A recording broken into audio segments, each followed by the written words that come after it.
in Canada hydraulic wrenches are made and how they outperform other manufacturers' tools and how CanTorque supports customers unlike any other.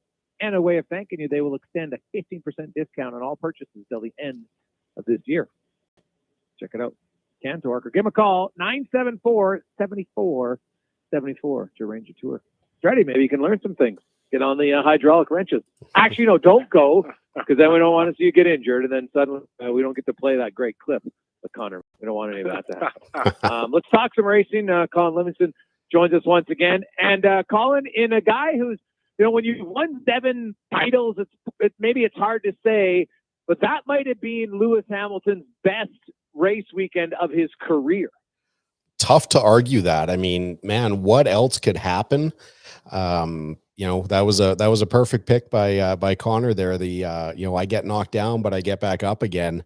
And for the record, I haven't missed a show in like well over a year. So, I don't necessarily need the audio drop that Struddy does, but even on vacation, I still do the show.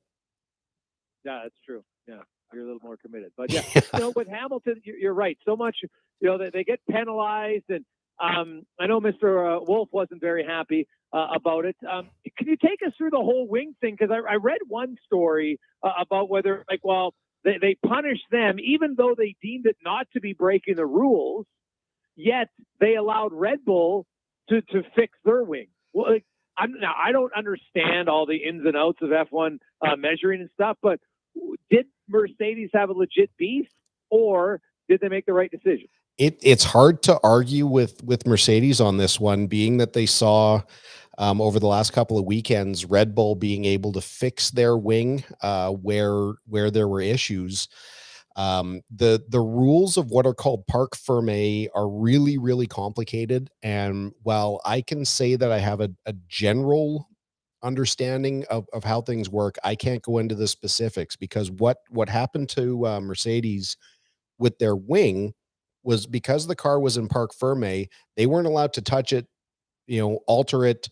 They had no opportunity to do anything. And what it sounded like is, once the FIA did their inspection, there's the rear wing on these cars, for people who don't follow, F1, there's certain areas of the track where they're allowed to actually open the wing up, and it's called the drag reduction system. It reduces the amount of drag on the car, allows the car to have more straight line speed, which facilitates passing. But there's a maximum tolerable opening, which is 85 millimeters, or it was 85 millimeters last weekend at Brazil. And while the wing was compliant in a number of places, there were certain areas where the guide was able to pass through, and that's not supposed to be able to happen. And what it sounded like is that it was the result of something that happened with the wing, not something deliberate or intentional that Mercedes had done. But they weren't allowed to inspect it, they weren't allowed to touch it, they weren't allowed to alter it in any way.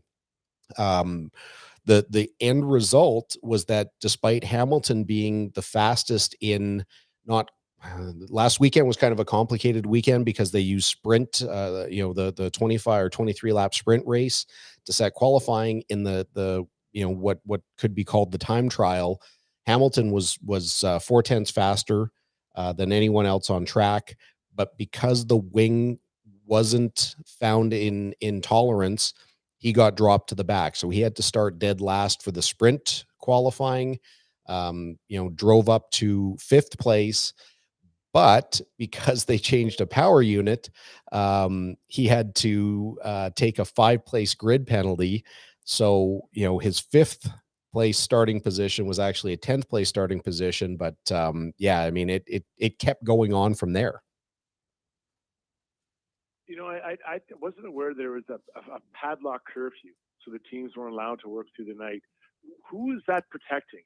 Is that protecting the teams from themselves? They don't just grind their engineers into the ground, or is that for some maybe mischievous activity go happen and guys go and loosen someone else's bolts? Like what's the purpose behind a padlock curfew? Well, it's to protect the crews from getting overworked. The engineers, they can work 24 hours a day. There's no real restriction against that. But as far as the garage goes, mechanically, there is a curfew that once things are done, if you have to keep working beyond the curfew, you need permission from the FIA or you get penalized, because the equipment, I shouldn't say all, but so many of the team's cars and pit setups were late arriving into Brazil. They only arrived on Thursday, or like late Wednesday, which was a few days later than what they were expecting. They waived that, so the teams, basically the teams that stuff showed up late, worked through the night to get their cars built. I mean, obviously an F1 car is very elaborate, no matter how many different ways they build it. It took a long time, but the real killer of this whole thing is that they get through the whole weekend, and now they still have the other race in Qatar this weekend. So after the race, it takes say at least 6, 8, 10, 12 hours to tear everything apart, get it boxed up, get it on a cargo plane so that it can fly from Brazil to Qatar. Then these guys have that 14-hour flight, and crazy time change, and all the rest of it. But they'll get we race this weekend, new track at Qatar, and then they get one weekend off before doing back-to-backs at Saudi, if that race actually happens, as well as Abu Dhabi. Colin Livingston joins us in the CanTorque Racing Report. And of course, Hamilton and Max, they had a battle, and some people are saying Max kind of pushed him off the track. They didn't rule that was anything, and then Hamilton finally passed them.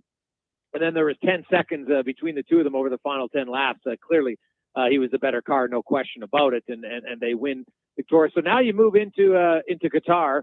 This was built, I think, like 15, 16 years ago. The race setup, after dominating and clearly having that faster of a car, does Red Bull have time to counter that, do you think, this week? And how much different will the setup be on this track from last week? Boy, that's a great question. This track reminds me a lot of Bahrain, the shorter track that we've run. It's tough to tell. I mean, I've seen the track layouts and I've seen some of the onboards, but it's really tough to tell how bumpy it is, what the elevation changes are. Right now it's impossible to argue against Mercedes probably having the edge. Like, I mean, whatever they did to Hamilton's car with that new power unit, they were, dominant. I mean, like you said, once Hamilton finally got around Verstappen, and there's still a lot of controversy, to unfold. I mean, Mercedes issued what's called a right of review. They're basically trying to go for a retroactive penalty. There's a lot of telemetry now, and I actually saw some of the data traces here earlier today that physically show Verstappen in the corners unloading his steering wheel. So you can actually see him turning. When he sees Hamilton, you can see how late he broke, unloads the steering wheel, kind of starts turning, and then unloads it again. I think Mercedes has a pretty compelling case. Lots of drivers have posted. They really believe that, knowing how drivers think, that Verstappen was intentionally trying to go for a crash.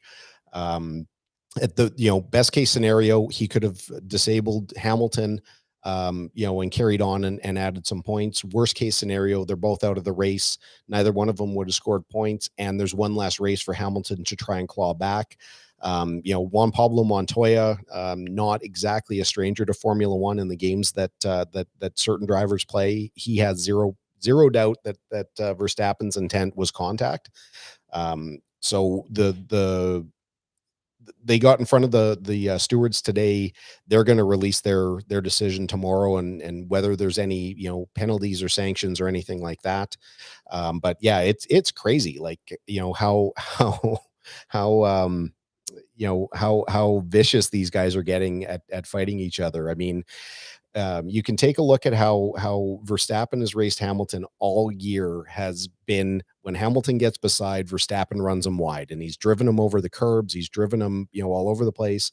Hamilton tried to make the same move at Silverstone. Max closed the door. They made contact. Max has the big accident. Like, it's not a two-way street. I believe Hamilton's run Verstappen very cleanly. Verstappen has been very, very dirty. To the point of, he's very, very good at hiding what he's doing. But, this weekend again is going to be super exciting and kind of more conventional timing now that they're back in the Middle East. So we'll be able to wake up tomorrow morning and practices will already be underway. We're working our way to the CanTorque Racing Report with Colin Livingston. When you look at local racing, finally getting back on the tracks, our good friend Matthew Taskin.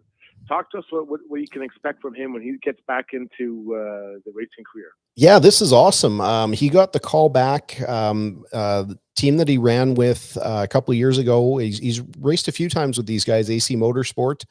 I was with him in January of 2020 for the 24-hour Dubai race. Team won. It was rain shortened. They've been running through Europe, and now that they're coming over for the series finale, will be at Sebring. Absolutely legendary racetrack. Another one of these converted airport facilities. They'll be running this weekend. Matthew's been very, very quick in these cars. I mean, for the team to seek him out to help them, get the championship, they're in contention. They need to win the race, and the current leader, I think they need to have a bit of trouble.